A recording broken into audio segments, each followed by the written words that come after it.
سب سے پہلے بلا حساب جنت میں جائیں گے. عبداللہ ابن عمر بیان کرتے ہیں کہ رسول اللہ صلی اللہ علیہ وسلم نے فرمایا، کیا تم میری امت کی اس جماعت کو جانتے ہو جو جنت میں سب سے پہلے داخل ہوگی؟ میں نے کہا اللہ اور اس کا رسول ہی بہتر جانتے ہیں.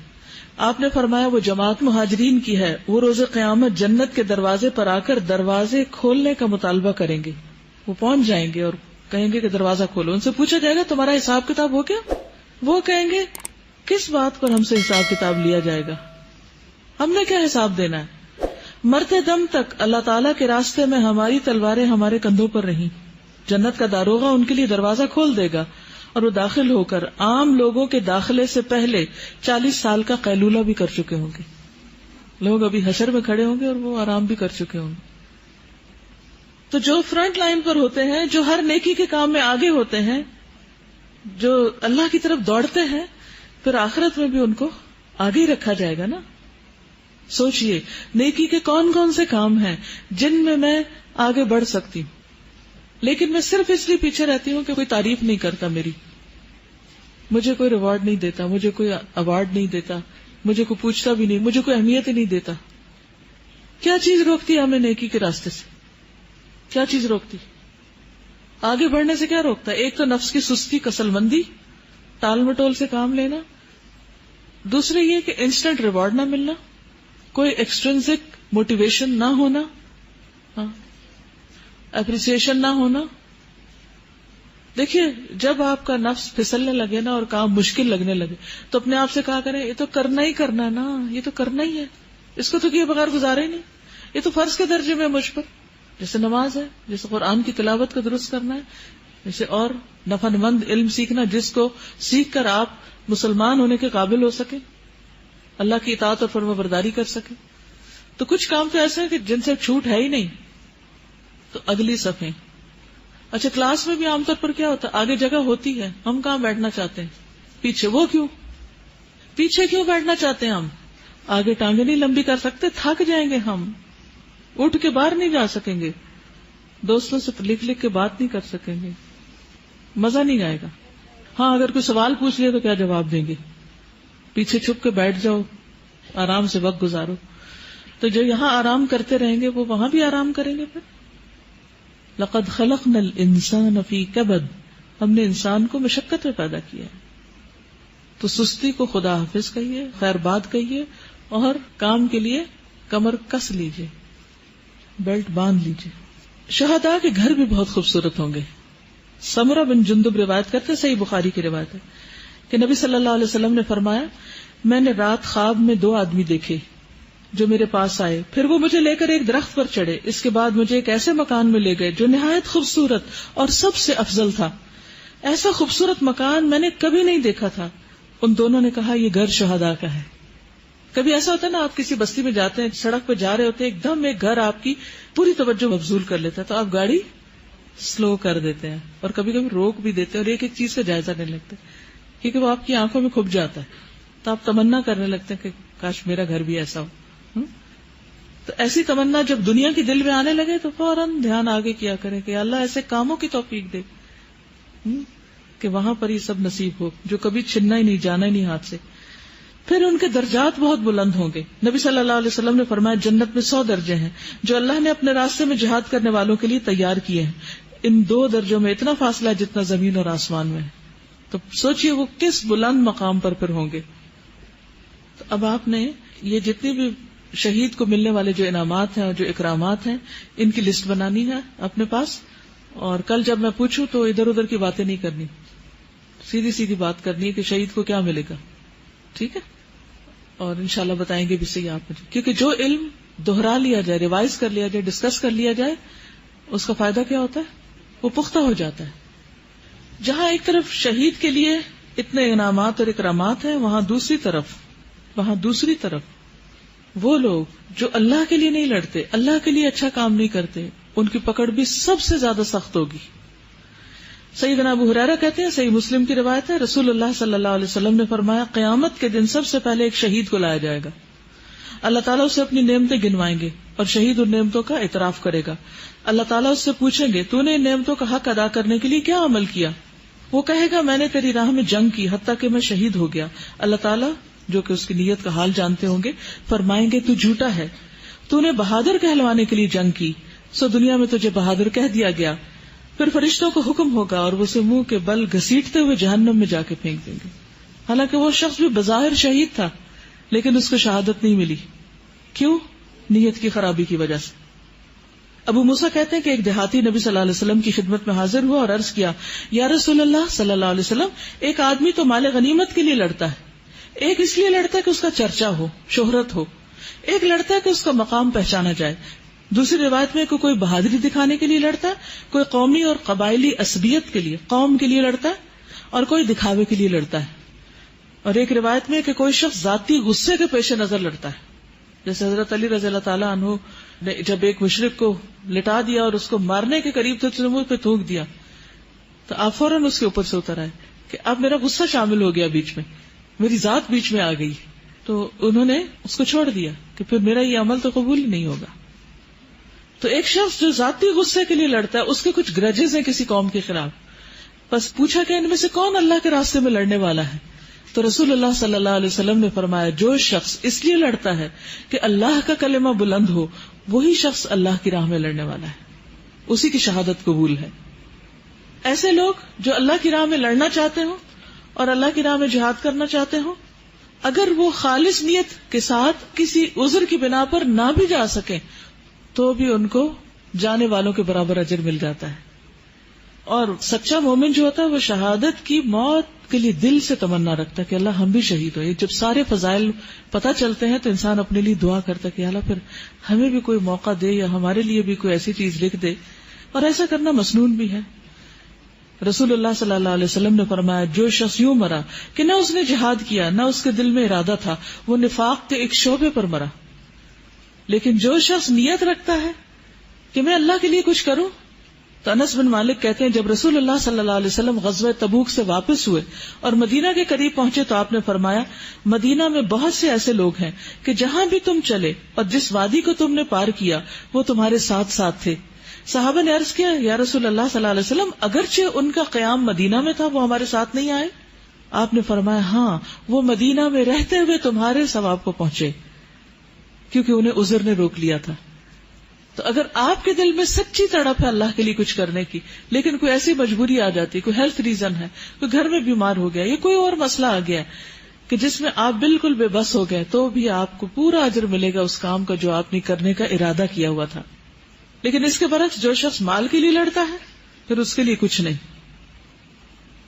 اس میں سنن نبی داؤد کی ایک روایت ہے، یعلا ابن منیہ کہتے ہیں کہ رسول اللہ صلی اللہ علیہ وسلم نے جہاد کا اعلان کیا جبکہ میں ایک بوڑھا آدمی تھا، میرا کوئی خادم نہ تھا. تو مجھے کسی ایسے ملازم کی تلاش ہوئی جو جہاد میں میری کفایت کرتا، یعنی میری مدد کرتا. میں خود نہیں کر سکتا تھا سب کچھ، تو مجھے ہیلپر مل جائے اور میں اس کو اس کا حصہ دیتا. چنانچہ مجھے ایک آدمی مل گیا.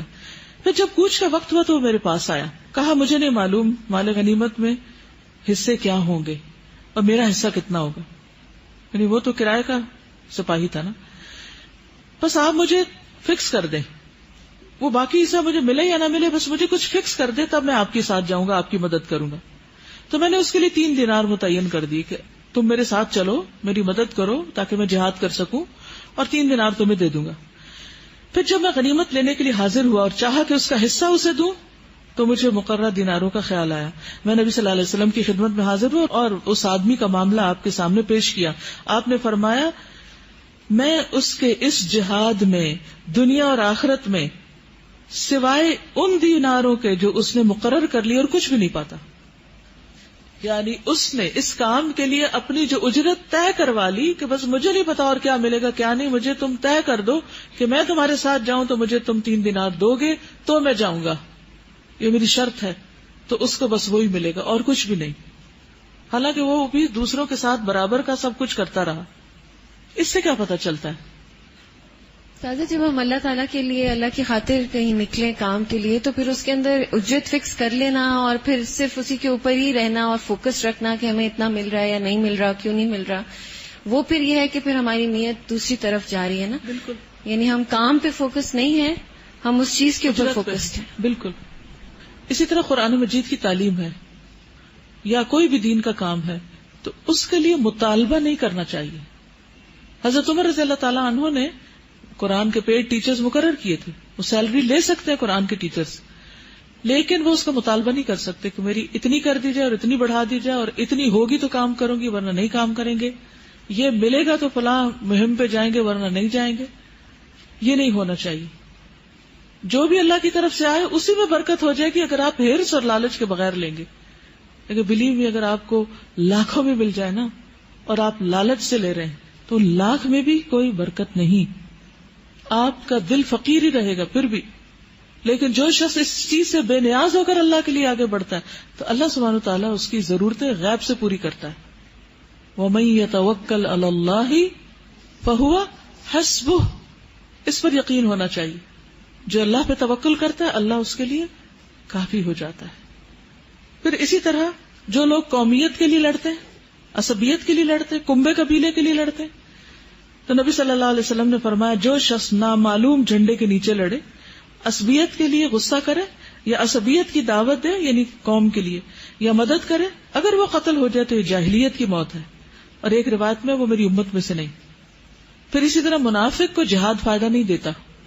اگر دل میں نفاق ہے، یعنی نمازوں میں سستی ہے، صدقہ خیرات کرنے میں سستی ہے، اور بظاہر کوئی ایسی مہم نظر آئی کہ جس میں جا کے کوئی دنیا کا فائدہ بھی ہو جائے اور انسان چل پڑے کہ چلو 4 پیسے ہی مل جائیں گے، پارے بیٹھنے سے بہتر ہے کچھ کر لیتے ہیں، کوئی آمدنی کا ذریعہ بن جائے گا.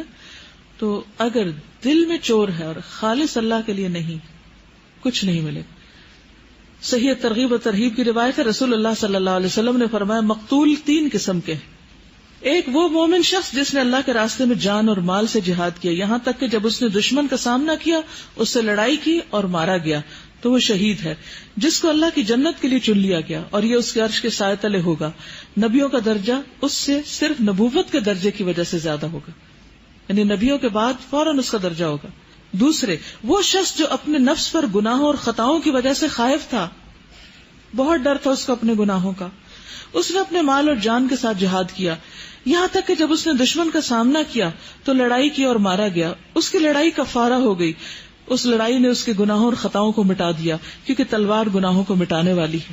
تو یہ شخص جنت کے جس دروازے سے چاہے گا داخل ہوگا، کیونکہ جنت کے 8 دروازے ہیں اور جہنم کے 7 دروازے ہیں، اور بعض سے افضل ہیں، یعنی جنت کے دروازے بعض سے زیادہ بڑے ہیں. تو پہلا وہ ہے جو نیک تھا اور اللہ کے راستے میں نکلا تو اس کا درجہ تو بہت ہی بلند ہے. دوسرا یہ کہ ویسے گناہگار تھا لیکن اللہ کے راستے میں نکلا تو اس کے گناہ معاف ہو جائیں گے. اور تیسرا وہ منافق جس نے اپنے مال اور جان سے جہاد کیا، یہاں تک کہ جب اس نے دشمن کا سامنا کیا اور اللہ کے راستے میں لڑائی کی تو مارا گیا تو یہ جہنم میں جائے گا، کیونکہ تلوار نفاق نہیں مٹاتی، تلوار سے منافقت نہیں جاتی جتنا بڑا مرضی کام کر لیں. تو سنسیئرٹی جو ہے وہ بہت ضروری ہے. الدین النصیحہ، دین سراسر اخلاص کا نام ہے، سنسیئرٹی سے ہے. پھر اسی طرح شہادت کی دعا بھی کرنی چاہیے اور یہ مستحب ہے. حضرت عمر دعا کیا کرتے تھے، اللہم ارزقنی شہادۃ فی سبیلک واجعل موتی فی بلد رسولک، اے اللہ مجھے اپنے راستے میں شہادت دے اور میری موت آپ کے رسول کے شہر میں ہو. نبی صلی اللہ علیہ وسلم نے فرمایا جو سچے دل سے شہادت کی دعا مانگتا ہے اللہ تعالیٰ اس کو شہداء کے مرتبوں پر پہنچا دیں گے، اگرچہ اسے موت اپنے بستر پہ آئے. اب آپ دیکھیے کہ عورتوں پر تو ایسا جہاد ہے بھی نہیں، وہ پہلی صف میں کھڑی بھی نہیں ہو سکتی. پھر اگر کوئی جنگ ہو بھی تو ان کو پیچھے رہ کے مدد کرنی ہوتی، وہ آگے فرنٹ لائن پہ نہیں جاتی. تو پھر اس کا مطلب ہی تو سارے ریوارڈ صرف مردوں کے لیے ہیں. ایسا شخص کیا کرے؟ ایک مرتبہ حضرت عائشہ نے پوچھا تھا کہ جہاد تو مردوں کے لیے، عورتیں کیا کریں؟ تو آپ نے فرمایا جہاد کن الحج، حج تمہارا جہاد ہے، کیونکہ اس میں بھی بڑی قربانیاں کرنی پڑتی، بہت مشکل سفر ہے. چاہے آج کے دور میں جتنی بھی سہولتیں پھر بھی مشکلات ہوتی کئی قسم کی. تو جو لوگ اس میں صبر کرتے ہیں اور اپنے احرام کا خیال رکھتے ہیں، اس کو اکرام دیتے ہیں، تو ایسے لوگ پھر واقعی جہاد کر کے ہی لوٹتے ہیں. تو اللہ سبحانہ وتعالیٰ آپ کو اپنے راستے میں کوئی بھی کام کرنے کی، کوئی بھی محنت کرنے کی، مثلا طالب علم جو اللہ کے راستے میں نکلتا ہے اس کے قلم کی سیاہی شہید کے خون سے بھی زیادہ اللہ کو عزیز ہے. یہ کام بھی چھوٹا نہیں ہے. تو اصل چیز کیا کہ اللہ میری جان تو اپنے لیے لے لے، بس میری جان کسی اور کام کے لیے استعمال نہ، تیرے لیے ہو بس. جو سچے دل سے دعا کرے گا چاہے بستر پر ہی مرے اس کو مقام مل جائے گا. وہ نیت کے ساتھ. جیسے پیچھے جنگ تبوک میں پیچھے رہنے والے جو عذر کے ساتھ رہے تھے ان کو مقام ملا تھا. تو عورت ہونا بھی ایک عذر ہے نا, نہیں جا سکتے تو دوسرے راستے ہیں. اس میں ایک چیز اور بھی ہے کہ اگر جان دینا تو بہت بڑی قربانی ہے نا, تو چھوٹی چھوٹی قربانیوں سے بھی بندہ سٹارٹ لے اور اس میں بھی اپنے دل کی کیفیت چیک کرے کہ کیا میں اتنے ایگرلی جو ہے وہ یہ قربانیاں بھی دے سکتی ہوں, وقت کی ہے, مال کی ہے, اور اپنی آرام کی ہے, نیند کی ہے, عزت کی قربانی ہے. جی بالکل. کیونکہ ہوتا کیا ہے کہ جب ہم اتنا کام کرتے ہیں اور کوئی ہمیں کہتا ہے یہ کیا کیا تم نے, اس کو ہمارا کیا نظر نہیں آتا, جو نہیں کیا وہ پکڑ لیتا ہمیں, ہم ڈسارٹ ہو جاتے ہیں. اس کا مطلب نے اللہ کے لیے نہیں کیا. تو اللہ تعالیٰ ایسے امتحان ڈال ڈال کے ہمیں کھڑا کرتا ہے کہ میرے لیے کون کر رہا ہے, تاکہ اس کا مخلص بندہ اس کے لیے خالص ہو کر اس اجر کو پہنچ پائے. ابھی ایک حدیث کوٹ ہوئی تھی کہ تلوار گناہوں کو مٹا دیتی ہے. مجھے 2 پوائنٹس میرے دماغ میں جیسے تھوڑے سے اسٹک ہو گئے کہ گناہوں کو اگر آپ نادم ہیں اس میں تو وہ مٹ سکتے ہیں, لیکن نفاق کو نہیں مٹا سکتی. کیونکہ نادم نہیں ہے, نادم نہیں. اور مجھے یہ لگ رہا تھا کہ مطلب ہم لوگ ابھی مطلب جیسے جہاد کر رہے ہیں, ہم اپنا پین یوز کر رہے ہیں یا واٹ ایور, لائک ہم اپنی جان اس میں خرچ کر رہے ہیں. اللہ تعالیٰ سے بہت دعا کرنی چاہیے کہ نفاق نہ آنے پائے, کیونکہ اگر ہم اللہ سے قیامت والے دن ریوارڈ مانگیں گے کہ میں نے یہ دین کا کام کیا اور پھر اس کے بیچ میں نفاق آ گیا تو no reward for that. Such a scary thing. بالکل. اور دوسرا ایک احسان جتا کے, غصہ ظاہر کر کے, ناراض ہو کے, احسان جتا کے ہم یہ کر رہے ہیں, ہم وہ کر رہے ہیں, ہمیں کوئی پوچھتا نہیں, ہمارا کوئی خیال نہیں رکھتا, یہ کس کے لیے کر رہے ہیں؟ یہ بھی تو ایک ٹیسٹ ہوتا ہے نا کہ ہم بہت کچھ کریں اور ہمیں کوئی نہ پوچھے اور پھر بھی ہم کریں. تو ایسے لوگ کم ہیں نا کہ جو ہر حال میں اللہ کا کام کریں. ولا یخافون لومۃ لائم, کسی ملامت کرنے والے کی ملامت سے نہ ڈریں. پھر عورتوں کا شہادت کے لیے دعا کرنا اور شوق رکھنا. انس بن مالک کہتے ہیں رسول اللہ صلی اللہ علیہ وسلم ام حرام رضی اللہ عنہا کے ہاں تشریف لے جایا کرتے تھے, وہ آپ کو کھانا کھلاتی تھی. یہ عبادہ بن صامت کے نکاح میں تھی. ایک دن رسول اللہ صلی اللہ علیہ وسلم تشریف لے گئے تو انہوں نے آپ کی خدمت میں کھانا پیش کیا اور آپ کے سر سے جوئیں نکالنے لگی. اب آپ کے ہائے آپ تو اتنے صاف تھے, جوئیں کہاں سے آ گئی؟ آپ جتنے مرضی صاف ہوں لیکن آپ ہر طرح کے لوگوں سے جب ملتے ہیں نا, غریب امیر سے, تو جوئیں اڑ کے آ جاتی ہیں آپ کے پاس میں. اس عرصے میں آپ سو گئے, جب بیدار ہوئے تو مسکرا رہے تھے. ام حرام نے پوچھا یا رسول اللہ آپ کس بات پہ ہنس رہے ہیں؟ آپ نے فرمایا میری امت کے کچھ لوگ میرے سامنے اس طرح پیش کیے گئے کہ وہ اللہ کے راستے میں غزوہ کرنے کے لیے دریا کے بیچ میں سوار ہو کر اس طرح جا رہے ہیں جس طرح بادشاہ تخت پہ سوار ہوتے ہیں, یا جیسے بادشاہ تخت رواں پہ سوار ہوتے ہیں, یعنی کہ وہ بگی ہوتی ہیں جس پہ چلے جا رہے ہوتے ہیں. ام حرام کہتی ہیں کہ میں نے عرض کیا یا رسول اللہ صلی اللہ علیہ وسلم آپ دعا فرمائیے کہ اللہ مجھے بھی ان میں سے کر دے. ایک دم بے ساختہ ان کے دل سے نکلا. رسول اللہ صلی اللہ علیہ وسلم نے ان کے لیے دعا کی. اب پھر سر رکھ کے سو گئے. اس مرتبہ بھی بیدار ہوئے تو مسکرا رہے تھے. میں نے پوچھا اللہ کے رسول آپ کس بات میں ہنس رہے ہیں؟ آپ نے پہلے کی طرح فرمایا کہ میری امت کے کچھ لوگ میرے سامنے اس طرح پیش کیے گئے کہ وہ اللہ کی راہ میں غزوہ کے لیے جا رہے ہیں. وہ کہتی ہے میں نے عرض کیا یا رسول اللہ صلی اللہ علیہ وسلم اللہ سے میرے لیے دعا کیجیے کہ مجھے بھی انہی میں سے کر دے.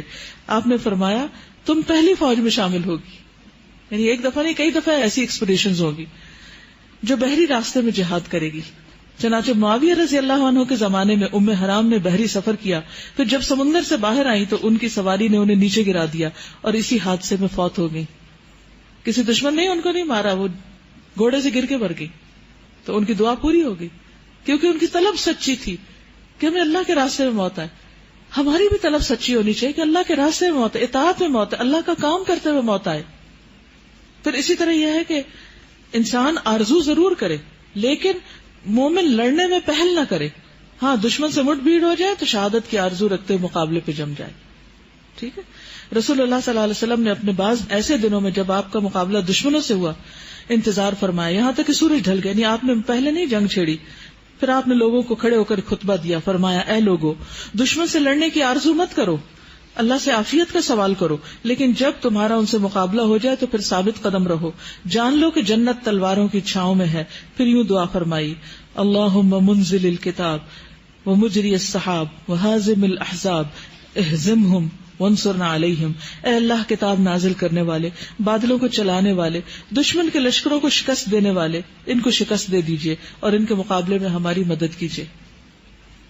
یہ سب وہی کر سکتا ہے جس کے اندر آخرت کو دنیا پر ترجیح دینے کا خیال ہو. تو انشاءاللہ آج کے لیے اتنا ہی کافی ہے. سبحانک اللہم و بحمدک اشہد ان لا الہ الا انت استغفرک و اتوب الیک.